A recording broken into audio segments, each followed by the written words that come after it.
বারবার একই টাইপের কথাবার্তা শুনি যে পরীক্ষায় এই আইন করা হবে, পরীক্ষার এই ব্যবস্থা করা হবে, পরীক্ষায় এটা করা হবে, এটা করা যাবে না। আচ্ছা, পরীক্ষা তো অনেক টাইম পরে, তার আগে আমাদের একটু এইরকম করলে ভালো হতো না যে ক্লাস এইভাবে নিতে হবে, ক্লাস টিচাররা এমন হতে হবে, স্টুডেন্টদের অবভিয়াসলি স্কুলে পড়াতেই হবে, ক্লাসে উপস্থিত থাকতে হবে। তারপরে হচ্ছে ক্লাসে এতগুলো ক্লাস হবে, সেই ক্লাসের মানে সেই ক্লাসগুলোর মধ্যে কোন কোন টপিক গুলো পড়ানো হবে, কোনগুলো পড়ানো হবে না, তারপর হচ্ছে এই কয়দিনের মধ্যে এই সিলেবাসটা কমপ্লিট করতে হবে। এই সব নিয়ম করে দিলে মনে হয় ভালো হতো।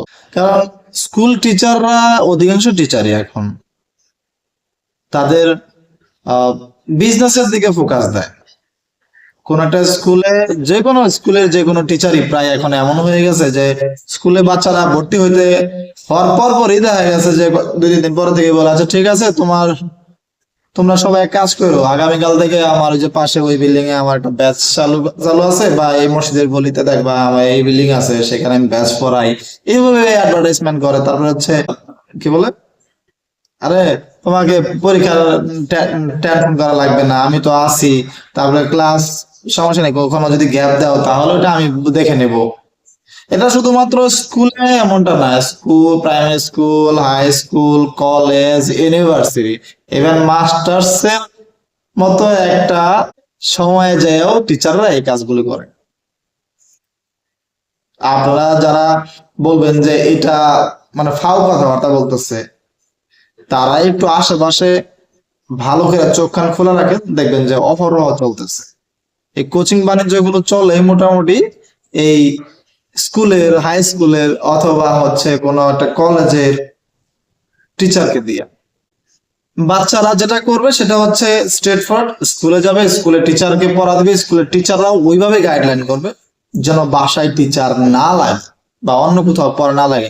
তারপরেও অনেকগুলো স্পেশাল চাইল্ড থাকে, যেমন হচ্ছে একটু বুঝে কম, তাদের জন্য বাসায় টিচার রাখাটা ওটা আলাদা ব্যাপার। কিন্তু এই যে বারবার পরীক্ষার সিস্টেমটা, পরীক্ষায় উন্নত করতে হবে, পরীক্ষায় এই নিয়ম করতে হবে, এই নিয়ম করতে হবে, এই আইন করতে হবে, আমি তো হচ্ছে বেসিকই জানি না, বেসিকে আমার দুর্বল, আমি এত উপরে চিন্তা ভাবনা কেমনে করি?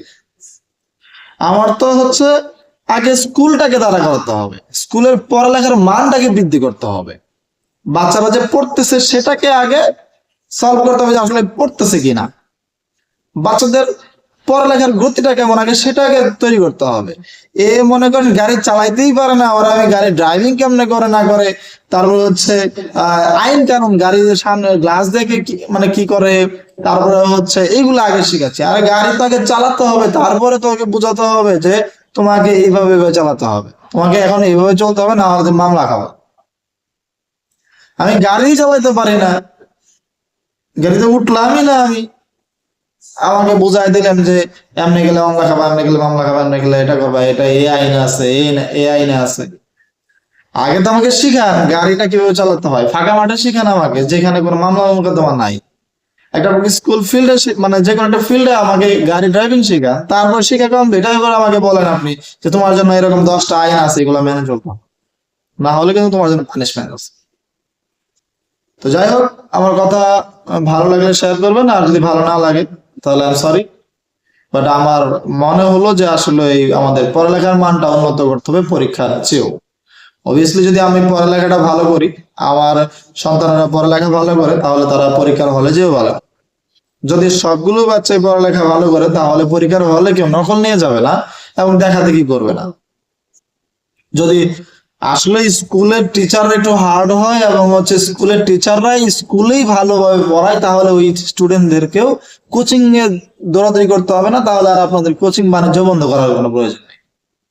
আসলে রাস্তায় এমন একটা রাস্তা খুঁজতে হবে যে রাস্তা খুঁজলে সামনে সমস্ত রাস্তাগুলো অটোমেটিকই ক্লিয়ার হয়ে যাবে। তো ভালো থাকবেন, সুস্থ থাকবেন, ভিডিওটা শেয়ার করে সবাইকে জানার সুযোগ করে দিবেন।